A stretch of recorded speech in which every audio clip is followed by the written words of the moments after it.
کیا آپ جانتے ہیں کہ وہ کون سا انسان تھا جس نے نسلی تفریق کو شکست دی، جس نے دنیا کو امن کا پیغام دیا، اور جس نے اپنی زندگی کے 27 سال قید میں گزارے؟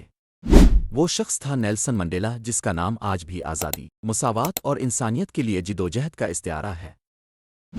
جنوبی افریقہ میں نسلی تفریق کا قانون تھا جسے اپارٹھیڈ کہتے تھے۔ یہ ایک ایسا نظام تھا جس میں گورے اور کالے لوگوں کو مکمل طور پر الگ رکھا جاتا تھا۔ کالے لوگوں کو کوئی حقوق حاصل نہیں تھے، ان کے لیے نوکریاں، تعلیم اور حتیٰ کہ اپنے دیس میں آزادانہ گھومنے پھرنے پر بھی پابندیاں تھیں۔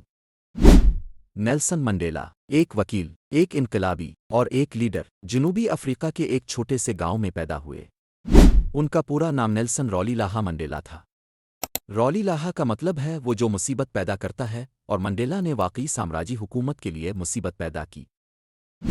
منڈیلا نے نسلی امتیاز کے خلاف آواز بلند کی اور افریقی نیشنل کانگریس میں شمولیت اختیار کی۔ وہ مانتے تھے کہ اگر جنوبی افریقہ کو بدلنا ہے تو طاقت کا استعمال ضروری ہوگا۔ لیکن ابتدا میں منڈیلا نے عدم تشدد کے ذریعے تبدیلی لانے کی کوشش کی۔ وہ سمجھتے تھے کہ عوام کو شعور دلایا جائے اور ان کے دلوں میں اپنے حقوق کی اہمیت اجاگر کی جائے۔ لیکن جب حکومت نے ظلم کی انتہا کر دی، جب گورے پولیس اہلکار نہتے لوگوں پر گولیاں برسانے لگے، تو منڈیلا کا دل ٹوٹ گیا۔ اب انہیں یقین ہو چکا تھا کہ انقلابی اقدامات کے بغیر آزادی ممکن نہیں۔ انہوں نے عسکری ونگ امخونتو وی سیزوے کی بنیاد رکھی۔ اب نیلسن منڈیلا نے ہتھیار اٹھائے، مگر یہ جنگ صرف ہتھیاروں سے نہیں تھی۔ یہ جنگ لوگوں کے ذہنوں اور دلوں کی تھی۔ منڈیلا جانتے تھے کہ ان کی جدوجہد کا مقصد گورے لوگوں سے نفرت نہیں تھا، بلکہ برابری اور انصاف کا قیام تھا۔ 1962 میں نیلسن منڈیلا کو گرفتار کیا گیا اور غداری اور حکومت کے خلاف جنگ کرنے کے الزام میں عمر قید کی سزا سنائی گئی۔ انہیں رابن آئی لینڈ کی خوفناک جیل میں منتقل کیا گیا۔ 27 سال، جی ہاں، پورے 27 سال منڈیلا نے قید میں گزارے، ایک چھوٹے سے کمرے میں جہاں انہیں محدود خوراک، محدود آزادی اور شدید تکالیف برداشت کرنی پڑیں۔ لیکن یہ 27 سال ان کے عزم کو توڑ نہ سکے۔ انہوں نے جیل میں رہتے ہوئے اپنے ساتھیوں کے ساتھ خط و کتابت کے ذریعے تحریک کو زندہ رکھا۔ انہوں نے اپنے خیالات کو مضبوط کیا اور دنیا کے سامنے یہ پیغام دیا کہ آزادی اور مساوات کے لیے جدوجہد کبھی ختم نہیں ہوتی۔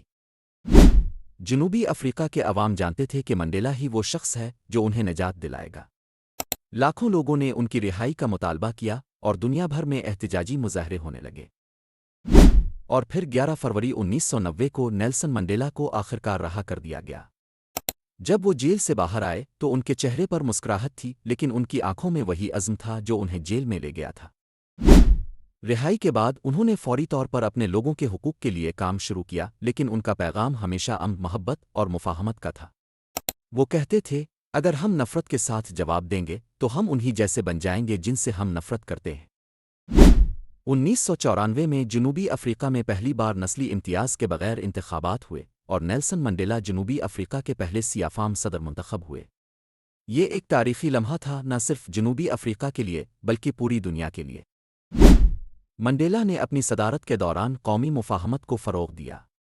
انہوں نے گورے اور کالے لوگوں کے درمیان فاصلے کم کرنے کی کوشش کی اور ایک مضبوط اور متحد قوم کی بنیاد رکھی۔ ان کی محبت صرف سیاست تک محدود نہیں تھی۔ وہ اپنے عوام، خاص طور پر بچوں سے بے حد محبت کرتے تھے۔ انہیں یقین تھا کہ تعلیم ہی وہ واحد ہتھیار ہے جس سے دنیا کو بدلا جا سکتا ہے۔ منڈیلا نے صدارت کے بعد بھی اپنے مشن کو جاری رکھا۔ وہ ایڈز کے خلاف جنگ میں انسانی حقوق کے لیے اور غریبوں کے لیے ہمیشہ آواز اٹھاتے رہے۔ ان کا کردار صرف جنوبی افریقہ میں ہی نہیں بلکہ عالمی سطح پر ایک اخلاقی رہنما کے طور پر تسلیم کیا گیا۔ 5 دسمبر 2013 کو نیلسن منڈیلا اس دنیا سے رخصت ہو گئے، لیکن وہ اپنے پیچھے ایک ایسی میراث چھوڑ گئے جو ہمیشہ زندہ رہے گی۔ منڈیلا کہتے تھے، آزادی حاصل کرنا آسان نہیں ہوتا، لیکن اس کی قدر کرنا اور اس کو برقرار رکھنا اس سے بھی زیادہ مشکل ہے۔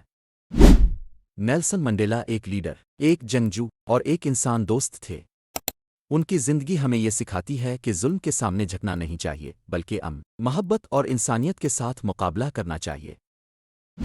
تو دوستو، کیا اب بھی نیلسن منڈیلا کے اس سبق کو اپنی زندگی میں شامل کریں گے؟